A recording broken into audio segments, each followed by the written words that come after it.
All right, it's time for Geared Up on GeekWire, weekly tech news and hands-on reviews of the hottest games, gadgets, and high-tech gear. I'm Todd Bishop. I'm Andrew Edwards. What's going on? We've got a great show for you. There is a brand new device that Amazon has just unveiled called the Echo Look. Yes, there is. We've got some strong opinions about it. We're going to talk about it here on the show, plus news from Apple, Twitter, and finally, we're going to be going hands-on with the Samsung Galaxy S8. Yeah, and doing some comparisons, S8, LG G6, iPhone. So a lot to talk about this week on Geared Up here on GeekWire. Let's jump right into it. Story number one, Andrew. Story number one. Where are we at? The Amazon Echo Look. Let's call this thing up here. You seem like you have a very strong opinion here. I don't know what your opinion is. Before we get started, though, we got to let people know where to find us. Yeah, don't forget. So if you're watching on the live video stream, we do this as a podcast. Yes. And if you're watching or listening on the podcast or the radio show, you definitely need to tune into the live stream. So here's what you do. Subscribe to Geared Up on iTunes or wherever you get your podcasts. You can go to geekwire.com/gearedup for past episodes and links. But if you want to get in on the live stream, subscribe to Andrew's YouTube channel, youtube.com/gearlive, to see the show live and chat with us during the breaks. Right. And if you want to be notified when we go live, just tap on the bell icon. It'll send you a notification right to your device. All right, let's jump in with Amazon's Echo Look. Amazon Echo Look. Have you guys heard about this? I mean, this is I'm confused right now. All right, so first off, let's describe this thing, explain what it is for people who might not have seen this news. It is the latest extension of Amazon's Echo line. Yes. It has Alexa, the voice-enabled assistant, built in, just as you would expect. But it is essentially a camera. It's an Alexa with a camera. Yes. With four LED lights in the front, and it is geared toward the fashion-minded. And it is clear that you and I are not the target market for this. What are you trying to say? What are you trying to say about my shirt? I'm not saying people are enjoying my shirts every week. Gender-wise, it is clear that one thing Amazon is trying to do here is to broaden the market for the Echo devices. Every single person, I believe, in their promotional video introducing the new Amazon Echo Look was a woman. No, there was two. I think there was two men. There's either one or two men. Yes. Oh, there were. Okay, I missed it. It was clearly it was predominantly. yes. And the idea is that you put on your outfit for the day, and then you can take a full-body picture of yourself using the Echo Look. Basically, just use voice commands and an app to take the picture. And then you can share it with your friends, get advice, thoughts on your look, or you can actually submit it for review by a machine learning algorithm and Amazon's fashion experts. Okay. Because there's nobody else that you'd want to get fashion advice from than Amazon. Right, than Amazon themselves. This was an interesting one. I have lots of opinions on it. For people who aren't seeing it, it's a white device. It stands on a table. It's going to be about $200, and Amazon is only offering it right now by invite only. So you basically have to sign up for an invitation to purchase this item. Right. Andrew, what do you think of it? I am not sure about this one. I mean, it's cool. An Alexa with a camera is cool. An Alexa device with a camera is cool. I think it's just the way that they're marketing it, which makes it super odd. Like, how many people in this? I mean, up until today when it was introduced, has it been such a huge problem in society that people didn't know how to get dressed, that they needed to have a full-length, I mean, we have full-length mirrors, but now this is like a full-length picture with video, so you can you can look on your smartphone and watch yourself as you turn in front of the camera to see, how do I look in the back and the side? It's just weird. Like there has to be other applications for an Alexa with a camera that aren't based on how you look in the morning before you leave the house. Totally agreed. I think people have their own opinions about how they look. I think people are actually reluctant to ask other people, or especially an algorithm, for fashion advice. At least and again, maybe we are just not the target market for this. Maybe, I don't know. I don't want to get into gender stereotypes, but it feels like this is not something I would certainly use. I mean, but look at me. Well, but look at you. You're very fashion oriented, Andrew. Thank you. You're one of the most photogenic people I know. And clearly you could use this. I and could probably get some satisfaction out of using this, but the idea of taking a picture of yourself and then getting advice on it, what do you think of that? And it also seems like it's like a waste of time as well, because it's like you can send it to your friends and stuff. So hey, I got dressed, and then you pull up the app and you're like, let me send this to Johnny or whatever, hey, what do you think of how I'm dressed today before I leave? Should I change? Like, what? Yeah. Just get Who's dressed gonna and do go. that? What are you Exactly. talking about? Exactly. Or you're going to like submit it to Amazon and wait for the algorithm to give you a thumbs up or thumbs down? Now, And I will tell you, they have this functionality in their app as well. They rolled this out previously, a fashion advice feature in their Amazon shopping app. It's almost instantaneous, or at least it was at the time. They get back to you if you snap 2 pictures of yourself. And then You've tried this? I've tried it. Yes. Okay, so they get back to you, and what do they say? Like, they basically give good job? They give a sort of a rating to each one and say you should go with this one if you give them 2 different outfits. Oh, but can you send them one and then they just tell you Not- like, you not don't in look the good app. today? Not in the okay. app, but in- It's so weird though. Yeah. Like, why would you do that to yourself? Like, the only people that are gonna the way I see it is the only people that are gonna use this are people who are self-conscious. Like, they're so self-conscious that they need to use this guy to tell them how they look. But then, if you're that self-conscious, when it gives you like a thumbs in the middle or thumbs down, like, is your spirit crushed for the day? Like, what is happening? Possibly. You can't even buy. It's invitation only For now. for now. You have to be a Prime member and you have to have an invite to buy one. They're $199. Right. I'm trying to think of ways to use it that aren't fashion based, because again, it's just a camera, so all you say is Alexa, take a picture, I believe is the phrase. So, I can just see using it for that. Like, if you want to have like a group photo or, something like that, where it'll still operate without being fashion based. There were rumors that this was actually supposed to be a security device originally, like a home security looks device. like one. It does. It does in a lot of ways. So just so you have it, it's a hands-free camera that features LED lighting and a depth sensing camera. So you can do that cool thing where you blur out the back and make yourself pop in the front. So in that way, it's a lot like something you would share on social media, because who cares, the algorithms, whether you pop in the image. So, Right. But yeah, that's the basic idea. You can have it take a picture or a video, and then it's basically meant to help you use pick your outfits for the day. Terrible. Okay. I mean, I don't know. I'm still gonna have to buy one and like do a review and like use it, because Yeah. people, obviously people are gonna want to know about it. But I don't know who the target. Like you said, you don't want to get into gender stereotypes or anything, but it seems like Amazon is. It like, kind of feels seems like like they are basically saying, "Hey, ladies, you need this if you want to look good," which is odd. is odd.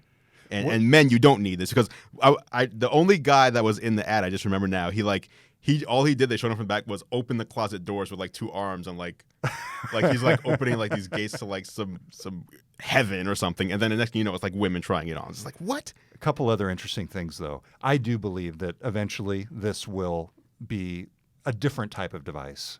I think the name Amazon Look applies to fashion, but at the same time, I think it can apply to a lot of different things. Yeah, it applies to anything with a camera. Like, Exactly. You're looking at something. Exactly. So I think that this is just the initial application. It's just an odd choice Yeah. of feature. They were for trying them to find focus on. something to fit with the product that they made, is what it seems like. Now, the cool thing is, apart from the camera and the LED lights in the front, it actually also works just as a regular Echo. So you can use it Which much is as you nice, would. yes. Yeah. It doesn't look like it has the kind of speaker system that you would from the main sort of. You're not going to use this as like a nice music speaker to get a full-bodied, music experience, but it's more like I think like an Echo Dot. Yeah. In that sense. Yeah. So any other applications you can envision for something with that kind of camera and those lights, like maybe that would be the way we could do this, is what else, even just given the current configuration, could we use this for? We got to Right. come up with some other things to test. We got to get one. We got to get one in and just like try to figure it out. We've already signed up for the invite. We've asked for a review unit, have not gotten one yet. Okay. So, but we've already signed up for the invite, and we're hoping for it. You've got to get in on this. Yeah, I signed up for the invite as well, and but who knows? Yeah. Who knows how long it's going to take to arrive? It's also interesting that Amazon is rolling things out in very closed private betas more and more. Yeah. You've seen this with their grocery stores here in Seattle, the Amazon Go automated grocery store, the Amazon Fresh Pickup store in Ballard, in the Seattle neighborhood of Ballard. And so you've seen them maybe not be as confident with all of their rollouts since the Fire phone. That's correct. So the Fire phone was a big splashy rollout, Yep. and you've seen Amazon change their approach with their gadgets, where it's just like, hey, let's inch this out there, and it worked with the Echo. Like, it was Yes. initially just something that was a very limited market, and it took off. Mm-hmm. So it seems like they've really changed their strategy for their rollouts. Yeah, and I don't remember. Did they do the same with the Echo Dot? Because I remember there was the Echo Dot, you could turn the dial to change the audio, and then very soon after they released a second gen, like so quickly after that, anyone who bought the first one was like buyer's remorse because they released like a much better one within like 6 months. And I forget if it was like invite only at first, and they like used the feedback to tweak to a final product. But yeah, this thing, I don't know. Echo Look. All right. Well, Echo Look. We will link to it from the show notes on this episode of Geared Up on GeekWire. We've got a lot more to talk about this week, including new efforts by Twitter to dive into live video, 24-hour live video. Yes. Some new programs coming soon that are very interesting to your Apple Store. And later on, Andrew is going to be going hands-on with the brand new Samsung Galaxy S8. That's right. All right, welcome back to Geared Up on GeekWire. I'm Todd Bishop. I'm Andrew Edwards. We just got done talking about Amazon's newest addition to the Echo lineup. The Amazon Echo Look. Echo Look. We're mixed feelings on that. So let's jump into our next item so we can weigh in on those. Another weird one. Next up, Twitter. They announced this past week, or at least they said on stage at an event, that they're looking into 24-hour video streams. So almost like the CNN of social media, except other things beyond news, sports, entertainment, like a 24-hour Twitter channel of live video. It kind of reminded me of Apple's, is it Beats One? Beats One. The radio. Beats One Radio, So you basically have a big tech brand creating a 24-hour media channel. In this case, it would be video in the case of Twitter. Now, Twitter, of course, has been experimenting a lot with live streaming through Periscope, which it owns, but also through the NFL, which they lost that deal to Amazon. They did the NFL Thursday Night Football last season. What do you think of this whole idea of a 24-hour live Twitter channel? I think it's weird. It is odd. Like, I feel like Twitter doesn't know what they want to be. They've been having this issue with what are they? Like, are they a social network where people just talk to each other? Are they a news source? Like, they keep changing their opinion of what they are. One of the last ones were they were the way to connect you to like the influencers of the world, like celebrities and all that. And now they want to have a 24-hour basically TV channel. And so they have recently released an Apple TV app for Twitter, which allows you to watch Twitter video. But when you mentioned Beats One, it's interesting because, you know, Periscope is a Twitter service that allows users to live stream. Twitter's not doing the live, they're not managed. They just, here's the app, you do what you need to do. Whereas Beats One is, you know, is all created and funded by Apple. So they pay their DJs and they have the music and they create the show 24/7 that anyone can listen to.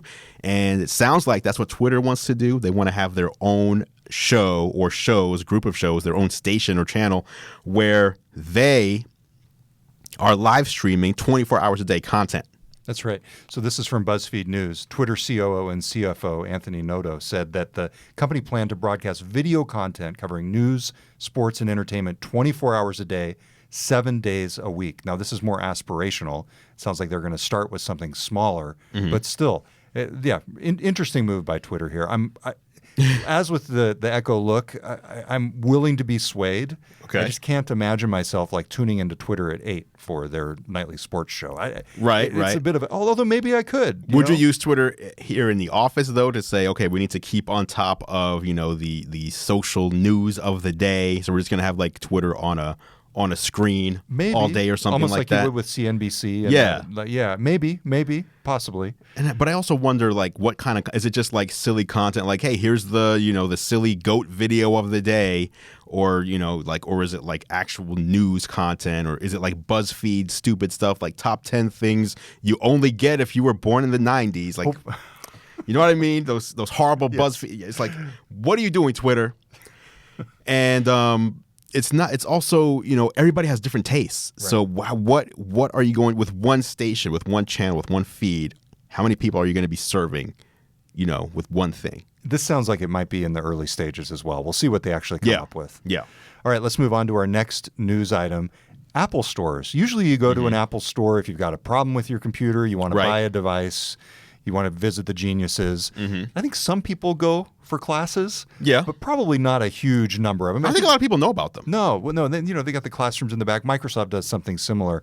Apple is going to be ramping this up very significantly starting next month. Yes. A new program in all of its Apple stores, at least in the U.S., called Today at Apple. Right. It seems pretty cool. It's almost more like a speaker series than it is a training situation. Yeah. But, although it is something where there's experts in the field showing you how to do things. But I like the idea. The idea of turning the retail store into more of a destination for actual valuable programming. I could, some of the things like the video editing stuff that they were talking about, or the tips from artists on how to use the iPad to make cool art. Right. That to me is pretty cool. Yeah, and I think it's interesting too because, a lot not to say, anything negative about Apple Store employees, but a lot of times, that you can't be an expert in every single thing that Apple does. But they think they are? Well, I don't know if they think they are, but a lot of times they will – actually, they don't pretend that they know something if they don't. What they'll do is they'll say, oh, let's go look it up, and they'll take you over to like a Mac and they'll like Google something and like you'll look it up together. But – now they're going to have they have, I think, the creative experts, for example. If you want to know about photography or video, there'll be dedicated people there to answer those kinds of questions versus, tell me about my Mac or tell me about this Apple TV. Like there's people who will help you with taking better pictures or editing your videos or tips or tricks. And that's not even the talks or the classes. That's just the new – I don't know if you call them tiers of employees, different groups. And then there will be the daily – it sounds like it's daily – different classes that you can take or attend or speaking engagements. And it looked like there were even going to be like concerts at some of them, like people actually performing. So Apple wants their stores, and actually they stopped calling them Apple stores. They changed the name to the Apple Store. It's not the Apple Store anymore. It's Apple and then whatever the city is. So like Apple Seattle, Apple Bellevue, Interesting. Apple Linwood. So do you want to meet at, it's not the Apple Store, it's just we're going to Apple You're going today. to Apple. Right. It's like your little portal into the world it's of like Apple. it's a satellite, basically a satellite office for Apple. Yeah. So they just need engineers coding in the back. right. Well, if they start putting in, more comfortable places to hang out, not just you go over there, you stand around, you buy something and you leave, but an actual place to like hang out, sit around. It looks like they want to be the next Starbucks. They want you to visit Apple and hang out, not just buy something. If you buy something, fantastic, but make it a part of your, basically like a part of your life almost, like the way Starbucks is. Like people don't go to it's almost like people don't just go to Starbucks because they love the coffee. It's like a culture thing. Like I just go there. It's the third place. That's the idea. The third place between home and work. Right. So instead of Starbucks, we're going to stop by Apple, see what they're talking about today, see what they're doing today. That's a good point. I mean, usually there is a Starbucks near an Apple store, but Apple should just have, they should just sort of, Apple and Starbucks should merge. Apple can buy Starbucks like very easily with all the cash that they have. Or they could start Apple Cafe and have a little Apple, their own. It's serve apple juice. It's funny on a recent show, the main brutal. On a recent episode of our main GeekWire podcast on the Week in Geek, I proposed that that Starbucks and Amazon should merge. So what if you had? They're both going in sort of the same direction, or they're going to the same place from different directions. Starbucks with traditional retail stores becoming more of a digital presence. Amazon, its traditions in e-commerce becoming much more of a physical retailer. If they met in the middle and just sort of blended all their locations, it'd be pretty interesting. That would be probably a crackpot idea. This is why I'm sitting here and not in the executive suite or the here, Day One Tower, exactly, or on that side of the table. Exactly. At any rate, this could get me to go to an Apple store. Apple says today at Apple will be led by highly trained team members. Those are the folks you were talking about earlier. And in select cities, world-class artists, photographers, and musicians teaching sessions from basics and how-to lessons to professional-level programs. Right. So it's not just the Apple Store employees. It's going to be, like you said, like famous world-class people who are great at their trade, basically creators who are good at creating something or making things, or you basically using Apple's tools to create. I'm sure they're not going to invite someone in who's like, let me show you all this great stuff you can do with Windows 10 and Android. That's not the point of this, right? They're showing you across the street at the Microsoft exactly. store. Go to the Microsoft store for that. But they're showing you, how they craft their trade, And they're going to I'm sure they're going to tie in Apple, products or services into that. But it's a really cool opportunity, like, because usually to get into sessions or classes or talks with this level of people, you usually have to pay a fee, like a ticket fee. And now with Apple, it'll be free. You just attend, and I'm curious how crowded they're going to be as well. Yeah. So that's launching next month at all 495 Apple stores. So that's going to be coming up. It's called Today at Apple. All right. Coming up next on Geared Up on GeekWire, we are going to be going hands-on with the Samsung Galaxy S8 just out, and Andrew's going to be comparing it to some other devices so you can check out and see how it stacks up. Welcome back. You're listening to Geared Up on GeekWire. I'm Todd Bishop. I'm Andrew Edwards. All right, Andrew. Last week we barely missed this. The Samsung Galaxy S8 was delivered to your house while we were recording the show. It was terrible. So now we have the S8. We have them. With this infinity screen, right? That's the whole Infinity idea. display, yes. So this is the latest in the Galaxy lineup. It's really the flagship Android device in a lot of ways. Although, would you say that Google has upended that with the Pixel? Well, no. I mean, they all come out at different times. Yeah. So the Pixel at the time would probably be, if you ask Google, the flagship Android device. But, I mean, this is the iPhone. Once you look at the design, this is, it's pretty amazing. So I'm going to give this to you. Okay. For you to check out. This is the Galaxy S8. Yep. So check that out. Infinity display on there. That's pretty much the main feature. So I'm looking at the S8. Well, how big is the screen? The screen on this is going to be 5.8 inches. So this is comparable to the screen on my iPhone 6s Plus. That is a 5.5 inch display. Okay, all right. So this is a bigger display. Bigger. Yeah, so here, you can hold that. That's the same size as your iPhone. And you just hold it. Gotcha. And as you can see, bigger screen, smaller device. It's taller. It's definitely taller. It's a little more narrow. The screen is a little taller, but the device is not. Gotcha. So you have a smaller device with a bigger screen. Right. Wow. So that's nice, right? So that's the main Galaxy S8. That's the Galaxy S8. Now this right here is the Galaxy S8 Plus. So for people who are just listening on the podcast, it's basically got a curved screen, and the key here is that it's got a very thin bezel. Right. So the idea, that's nice. So this is 6.2 inches. Wow. Versus this 5.5. Crazy. And again. So the buttons at the bottom are, that's software. That's the screen. The screen goes all the way down to the bottom. But if you push on it, push on that home button. Oh, wow. You feel, it feels like a button. The haptic feedback. Right. So you still get the haptic feedback on the button itself. And on the screen too, you get a little bit of haptic feedback there, which is common. I mean, that's been done in the iPhone as well. Yeah. So are these your personal devices? If I start going through your messages, I don't think so. Okay. I think it's just how Verizon set them up when they sent them over. Now this though, what is that? This is the LG G6, which I showed you a few weeks ago. Now, is this the actual production model at this point? It's a production model, latest from LG, as you can see. Also, very small bezels. Yep. Right. So this is what's going to be I think the main competing device on the Android side of things between the two. If you had to pick one or the other yourself, which one would you carry? They're both great. So I think, the Galaxy S8 is a beautiful device, but it worries me because it's really hard to protect. Like, there's no screen. I mean, there's no case that fits the screen like the way it's shaped. Like, there's no way to mold a case around it. So with a glass front and a glass back, dropping this thing, you can very easily shatter it, like one side or the other. So that's the only hesitation I have. The LG G6 is a fantastic device. It feels more solid to me. Yeah. Like, this feels very. It feels like a piece of art. Yeah, I have to hold it carefully. S8. And whereas the G6, same idea with the thin bezels, same idea with the longer aspect ratio, 16 but or not 18 a by curved 9. screen. Not a curved screen on no the curved edge. display here. And it feels like the curved display is that type of thing for the augmented reality experiences, where that curve kind of creates the blend into the real world. It almost disappears. Exactly. So if I open up the camera. Oh, interesting. So there's edge panels. I just activated this. So you sort of swipe in from the edge of the S8. It's a lot like Windows 8. Remember that? I do. Yeah. All right, so check this out. So if you open up the camera and you make it full screen. Yeah. Let me. Oh, wow. So it basically. So it almost disappears from your hand. For the folks on the video, you can sort of see if I move my hand. You sort of see, and I just took a picture. Took a picture.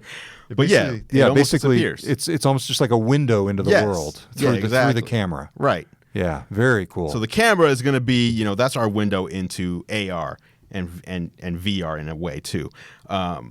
It's not about making a clear phone that's completely see-through. Which is the Apple rumor that Robert Scoble long disputed. Right, it's not happening.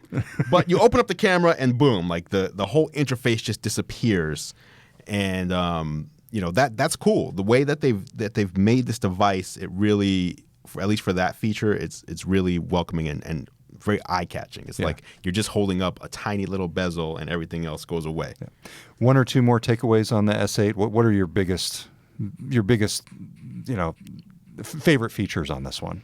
I think, quite honestly, the main feature of the S8 is the display. Like, it's about that infinity display. If you take the infinity display away, you really are pretty much left with an LG G6. Like, you have this phone. The camera is fine. It's one of the best cameras out there, but they haven't really made any changes to the camera since the S7 or the Note 7. It's the same camera module. It's not the exact same part, but it's the same, aperture length, same megapixel, same everything. They've improved the software to make the pictures look better, but the rear camera is the same, and that's one of the main things people look forward to when they get a new phone. The front camera has been much improved. It's now 8 megapixels and it's wide angle, so you can fit more people into a selfie, and it does autofocus, which no other front camera does. But if you can imagine taking a picture, like you have to hold your camera out and then you have to like tap on where you want it. It's just silly. So now you just hold it out, it autofocuses, and you don't even have to press a button. It has like a gesture. You can just like open your hand and close your fist, and then it does like a 5, 4, 3, 2, 1 for the countdown. selfie. Yeah, take a selfie. That's pretty cool. Yeah, so they've done some cool stuff there. And then obviously there's the Bixby button, dedicated Bixby button. Bixby is Samsung's, basically their version of Siri in a way. And so, they're going all in by putting a hardware button on the device to activate that feature. So, hopefully it doesn't flop because you just put a hardware button on there for no reason, if so. The weird thing, though, is the carriers are deciding what Bixby features people can use. So, like, imagine if you had an iPhone from T-Mobile and an iPhone from Verizon, and both have Siri on them, but Verizon says you can't check sports scores using Siri on our network, like, for example. So one of the big features of Bixby is you can open the camera app and point Bixby at anything, and then it'll recognize the object and pull up results of where you can buy that object. So you don't even have to know what it is. You can point it at that camera, and it'll pull up that exact camera and show you prices, and you can buy it. And Verizon says that feature we're not allowing here at launch or something like what? Does Amazon power that? I know Yes. Amazon is integrated. Amazon into does the power S8. that, but still, like, who cares? Who powers it? Why is Verizon the carrier who only provides the service to my cell phone telling me that I can't use a feature that's built into the software of the phone? That seems very 7 or 8 Isn't years it weird? ago. Yeah, because you could. So that means you can use that feature on Sprint or T-Mobile or AT&T, but if you're on Verizon, you don't get to do that. Like, why? Is that technical or policy related, do you think? I think it's. I mean, it's not. You don't have to. You can turn off your cell phone service and just be on Wi-Fi. And if you have a Verizon phone, that feature's not going to work. So it's not. It's not a technical thing. Yeah. It's like Verizon wants to make sure they get a cut or something of any sale, and that's just me, speculating. But it's just a silly thing. I sense a John Ledger Twitter rant coming on.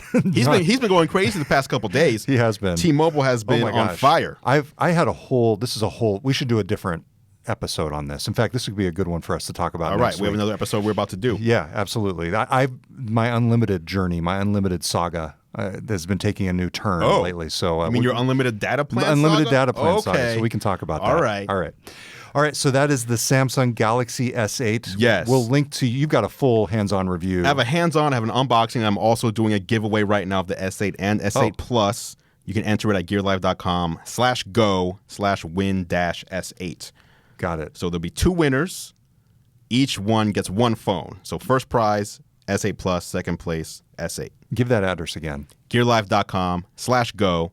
geardup.com/win-s8. And there's also a YouTube video. If you just go to my YouTube page, you'll see the giveaway video right there. Yeah, it's youtube.com/gearlive. Yes. And that's where you can also go if you want to check out the live video stream behind the scenes of Geared Up each week. And if you want to subscribe to the podcast, don't forget, go to geekwire.com/gearedup or subscribe on iTunes or your favorite podcast app. Mm-hmm. I should mention, while we've got folks on the video stream, big thanks to GoDaddy for sponsoring this week's episode of Geared Up.